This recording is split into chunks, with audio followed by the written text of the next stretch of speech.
di dalam situasi sekarang ini Anies adalah salah satu yang punya momentum yang bagus nih untuk memposisikan dirinya sebagai yang menawarkan perubahan atau membuka perubahan. Statement yang tidak bisa mudah diterima atau tidak bisa mudah dimaafkan, yaitu pada saat pidato kemenangan dan bicara soal kemenangan pribumi dan non pribumi. Ya. Nah itu memang Bahaya itu ya. itu bahaya, tapi agak sulit juga untuk.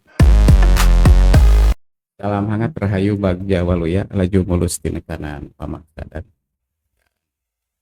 ya, kita bergiat di komunitas yang gerakannya itu membangun kesadaran begitu ya, keren ya sebetulnya. Tapi ternyata tidak cukup itu ya, sekadar membangun kesadaran gitu, karena ya kesadaran ini untuk apa kan gitu. Kalau sudah sadar mau ngapain kan begitu ceritanya.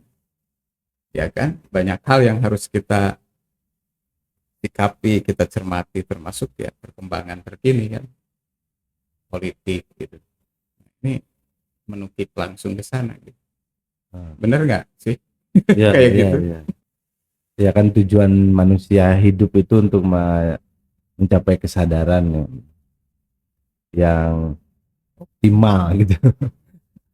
Nah, kalau misalnya sadar lingkungan ya berarti kalau masih merusak lingkungan kan dianggapnya nggak sadar gitu. Ya, eling lah kalau di Sunda mah eling. Nah, mawas diri itu kan bagian dari kesadaran. Membangun relasi dengan orang lain, tidak menyakiti hati orang lain itu kan juga ciri orang sadar juga kan. Ya, aspek kesadaran itu aspek yang sebetulnya tidak berkaitan langsung dengan pengetahuan. Tidak mesti orang yang tahu tapi menyadari gitu. Misalnya maling-maling, koruptor-koruptor itu kan sebetulnya pasti tahu lah mengambil hak orang lain itu salah dan tidak dibenarkan secara norma maupun value pun ya nggak bisa lah disebut itu sebagai sebuah hal yang benar gitu. Tapi pada faktanya banyak orang yang mengetahui itu salah atau itu tidak benar, nyata-nyatanya masih dilakukan. Artinya pengetahuan itu tidak berbanding lurus juga dengan kesadaran atau dengan perilaku-perilaku sadar orang itu. Dan itu dipertontonkan juga oleh para tokoh sebetulnya ya, yang sekarang sedang menjadi bahan perbincangan begitu. Ya artinya Tokoh-tokoh banyak tokoh penting yang pengetahuannya mungkin lebih dari orang-orang lain karena punya akses yang lebih ya untuk memperoleh pengetahuan itu, dan tidak semua juga menjalankan apa yang atau pengetahuan yang dia punya gitu. Banyak juga yang malah jadi pura-pura nggak tahu kan. Ya, oke lah. Ada bisa kita sebut sekarang yang lagi sedang jadi bahan perbincangan nih dan menarik untuk dicermati gitu ya. Termasuk perhelatan kemarin kan, kita bisa melihat banyak tokoh yang muncul begitu ketika ada hajat besar dan semua orang panggung itu menjadi magnet halayak gitu ya, pilpres, pilkada gitu sekarang. Walaupun ya tampaknya bisa jadi semacam pertaruhan sekarang itu. Pertaruhan apakah pemilihan umum ya demokrasi gitu menjadi satu-satunya harapan warga saat ini, apakah masih relevan atau tidak begitu. Karena boleh jadi banyak yang kecewa juga kan.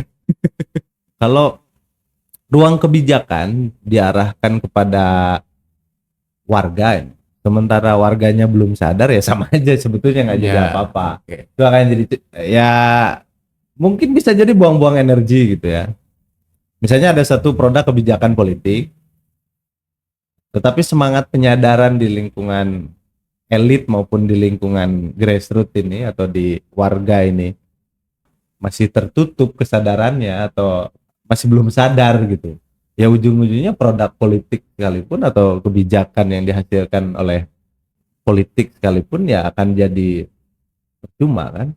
Menguap begitu saja kan. Betul, makanya penting upaya untuk melakukan penyadaran di berbagai aspek ya, di warga masyarakat maupun di kepada pelaku-pelaku politik gitu, atau elit-elit politik lah yang kita bisa kenal sekarang. Mereka yang punya akses lebih untuk menjadi populer, akses lebih kepada kekuasaan atau instrumen kekuasaan gitu. Jadi punya akses lebih di situ, akhirnya populer, punya elektabilitas barangkali, terus atau punya pengaruh-pengaruh di level yang lain. Nah, semangat penyadaran ini sebetulnya ke segala arah, termasuk ya ke masyarakat. Lewat pendidikan, kalau di lembaga pendidikan, kalau di lingkungan warga masyarakat sekitar, ya memang bentuk-bentuk penyadaran itu mesti dilakukan ke segala arah.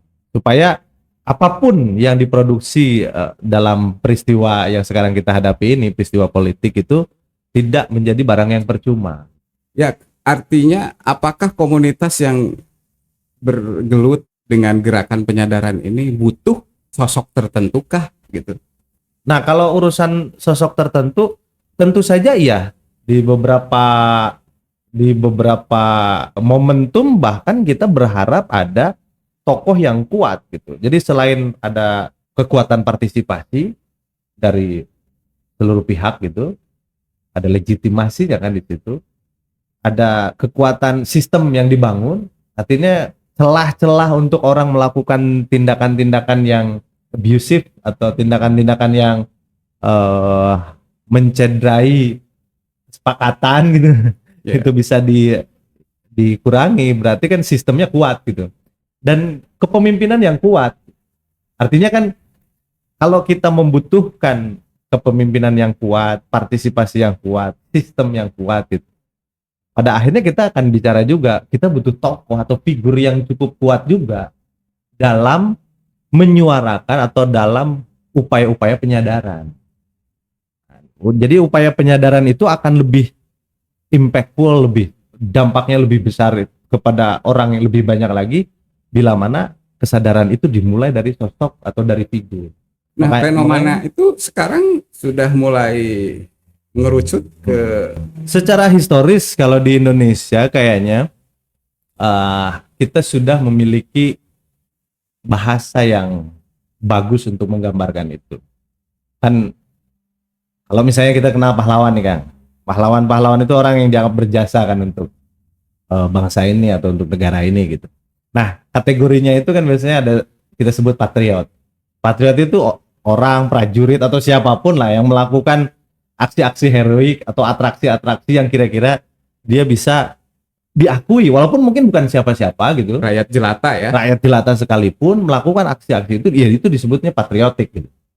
Nah, tapi ada yang disebut negarawan. Negarawan itu orang-orang yang sudah pasti berkecimpung juga di arena-arena politik, di arena-arena kekuasaan. Artinya dia memegang mandat kekuasaan tertentu atau kepercayaan tertentu dan bermain di arena-arena politik. Bisa jadi peranannya untuk mengkonstruk, membentuk sebuah tatanan yang lebih bagus, peranannya banyak, diakui banyak pihak. Nah, itu negarawan. Nah, cuma pasti itu terlibat dengan persoalan-persoalan politik ya, kekuasaan gitu. Ada juga istilah guru bangsa. Nah, guru bangsa ini sebetulnya mungkin bukan orang politik, artinya bukan elit politik. Dia nggak mewakili kekuasaan atau nggak punya cukup kekuasaan dalam hal ini, yang punya ya nggak ada inilah keterkaitan dengan instrumen politik gitu. Tetapi pemikirannya, teladannya, sikapnya, kiprah peranannya, baik itu di lingkungan civil society misalnya di luar kekuasaan, atau mungkin juga dia terlibat dalam kekuasaan, tapi yang lebih dominan itu adalah pemikirannya, keteladanannya, sikap-sikapnya gitu. Kita sebutnya guru bangsa gitu. Punya influence ya. Jadi kalau pahlawan itu ya antara patriot, negarawan, dan orang yang dianggap sebagai guru bangsa. Nah, kalau tadi ditanya soal itu figur gitu ya, tentu saja kita punya figur-figur yang tadi itu gitu. Dan sekarang kita sedang menginginkan figur-figur yang muncul di tengah hiruk pikuk.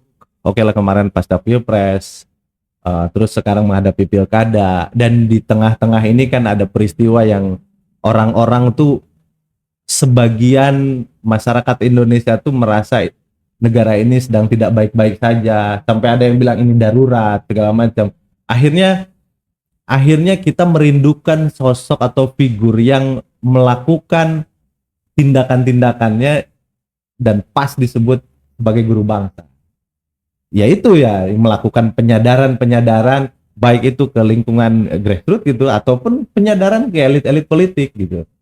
Nah, bicara soal figurnya itu gitu loh kan. Ya. Agak sulit memang kita melihat ya, kalau dari sisi politik ya, pimpinan di Indonesia siapa sih, udah jelas lah. Ada nama-nama, ada instrumen partai juga yang dia ada di situ, tokoh-tokoh semacam itu juga banyak gitu. Nah, yang menarik yang tidak punya partai juga ada kan. Nah, ini mengerucut ini ya, mengerucut ini. Iya. Sebut saja Anies lah. Oke.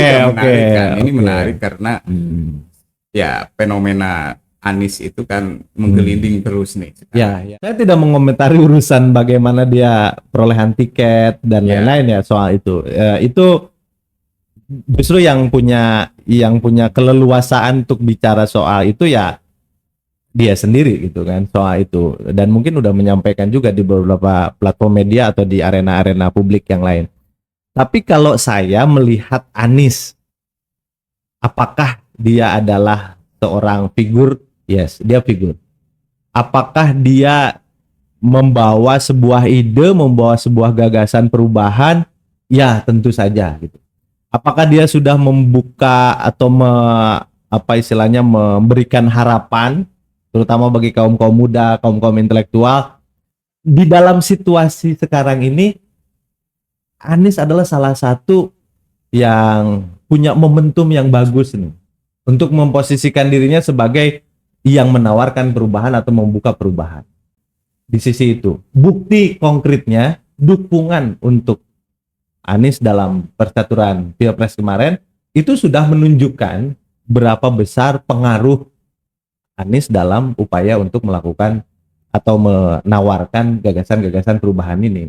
Nah, tapi kalau kita bicara soal kenapa sih kok tidak semua orang suka dengan Anies, atau seakan-akan politik itu sekarang tidak disiapkan panggungnya untuk Anies melakukan aksi-aksi langsung di pilkada kemarin gitu. Nah, itu kan persoalan, ada pihak-pihak mungkin yang tidak suka dengan pemikiran-pemikiran yang ditawarkan Anies. Nah, itu dia, ini menarik. Jadi kita sekarang coba bedah itu saja. Apa sih sebetulnya yang membuat Anies tidak disukai begitu? Ya. Ada ini sih Kang catatannya. Pertama di masa lalu ya, catatan di masa lalu, karena nggak mau figur itu ditentukan juga oleh riwayat di masa lalu yang dialami ya, figur itu sampai akhirnya ya tadi ada ya fiksi mungkin di situ ya. Nah, terus ada juga Anies dalam konteks kekinian, ada momentum yang mengantarkan dia untuk ada peranannya loh sekarang itu, dan momentumnya itu sekarang memang momentumnya Anies harusnya. Momentumnya Anies itu bukan momentum jadi bercatur di pilkada gitu, tetapi justru di tengah lingkungan masyarakat Indonesia yang sedang sebagian merasa tidak baik-baik saja, itu momentumnya dia. Jadi mari bicarakan dari dua aspek itu saja dulu.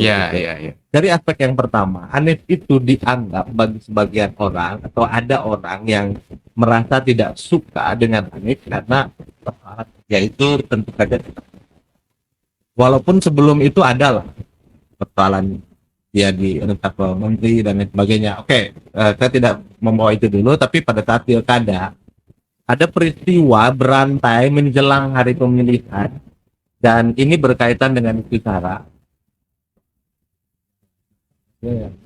Pendukung lawannya dia terus tidak disolatkan dan lain sebagainya, dan itu kita tahu berasal dari kubu yang mana. Anggap aja itu bagian dari kubu kanan yang sebetulnya minoritas, tapi karena kegiatan atau karena propaganda itu Anies tidak melakukan statement-statement yang tegas yang bisa didengar semua pihak saat itu, mungkin dia juga klarifikasi ya bahwa enggak kok, saya nggak ikut-ikutan ngomong begitu. Lagi ini berkaitan dengan utara. Mungkin dia melakukan isu beberapa, tapi tidak terdengar jelas terang benderang saat itu hingga akhirnya pemilihan. Nah, sikapnya yang kurang tegas pada saat itu terhadap ini itulah yang menyebabkan bagian itu kecewa. Nah, Ada yang kecewa. Ditambah lagi dengan semacam statement yang tidak bisa mudah diterima atau tidak bisa mudah dimaafkan, Pak. Yaitu pada saat pidato kemenangan dan bicara soal kemenangan pribumi dan non pribumi. Nah, itu memang Bahaya itu ya? itu bahaya, tapi agak sulit juga untuk menghapusnya gitu atau untuk sebetulnya Anies setelah terpilih itu tidak melakukan aksi-aksi yang dituduhkan, akan tetapi statementnya itu memang susah diterima, argumentasi apapun akan mentah sepertinya, karena istilah pribumi dan non pribumi itu kan itu sudah selesai, tidak ada loh istilah-istilah begitu sih, kecuali misalnya kepentingan asing dengan kepentingan nasional itu lain cerita. Tapi kalau itu pribumi isu ini itu kan hampir susah membuat argumentasi untuk membenarkan statement itu. Nah, tapi begini Kang, setiap orang juga kan memang punya kesalahan-kesalahan itu. Kesalahan-kesalahan yang oleh publik dianggap itu salah dan sulit dimaafkan. Tokoh-tokoh lain, figur-figur lain kan juga ada yang itu, ada yang dituduh melakukan pelanggaran HAM, ada yang dituduh melakukan pembegalan di masa lalu, dan itu butuh waktu panjang memang sampai ingatan publik berubah gitu atau lupa mungkin ya, atau tertutup dengan semangat baru atau kecerdasan yang lain di kemudian hari gitu. Itu butuh waktu yang panjang. Nah, ini pada saat 2017 terjadi dan ada statement-statement yang menyakiti itu, mungkin sampai saat ini belum selesai atau belum, karya-karyanya, jasa-jasanya, apa yang dilakukannya itu belum mampu secara itu menghapus atau mengganti, kalau anggap itu adalah sebuah kesalahan ya mengganti kesalahan itu. Kan orang itu salah bisa memperbaiki diri dan bisa jadi benar gitu. Cuma kan mungkin orang belum lupa gitu, kan benar lupa. Akhirnya itulah yang digunakan oleh pihak-pihak tertentu, ditambah lagi dengan orang-orang yang nggak suka dengan semangat perubahan yang ditawarkan Anies. Kalau semangat perubahan otomatis status quo, orang-orang yang menikmati kekuasaan selama ini gitu ya pasti akan menggunakan isu yang tadi kan untuk melawan atau untuk membuka terus ingatan publik soal ya anggaplah kesalahan juga salah ini. Upaya penyadaran itu Anies itu sebenarnya berpotensi ya untuk menjadi perubahan negarawan. Tapi kalaupun di luar sini sudah diterima sebagai orang yang ingin cerdakan isu cerdakan publik, atau paling tidak gini, misalnya desak Anies kemarin tuh, desakan itu kan menawarkan format yang baru dalam perpolitikan. Artinya seorang pemimpin itu diuji gagasannya secara publik terbuka dan bukan pengikutnya orang yang di situ.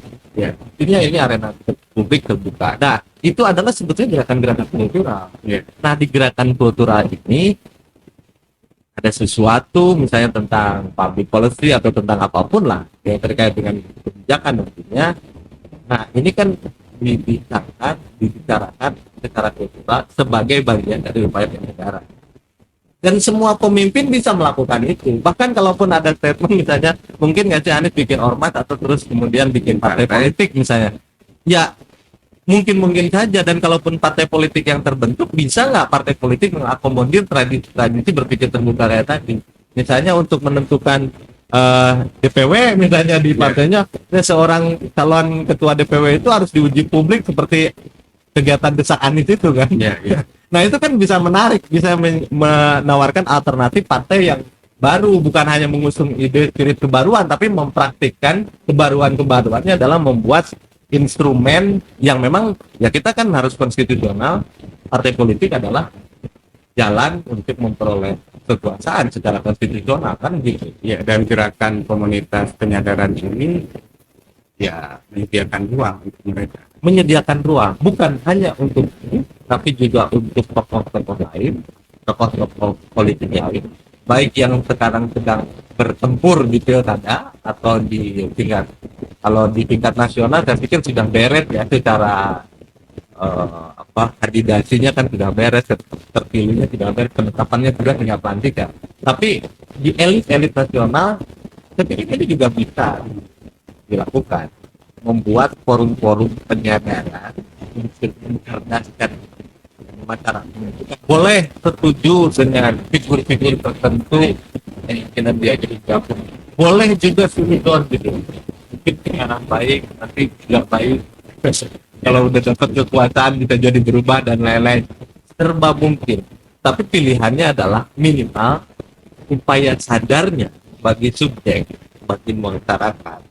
Kalau dalam konteks politik bagi pemilih, dia punya legitimasi, kedaulatan menyerahkan legitimasinya ke orang politik. Kesadaran itu kan perlu diawasi. Oke, dari itu ya teman-teman, salam hangat, rahayu, rahayu, walia, lagi mulus tindakan pemerintah.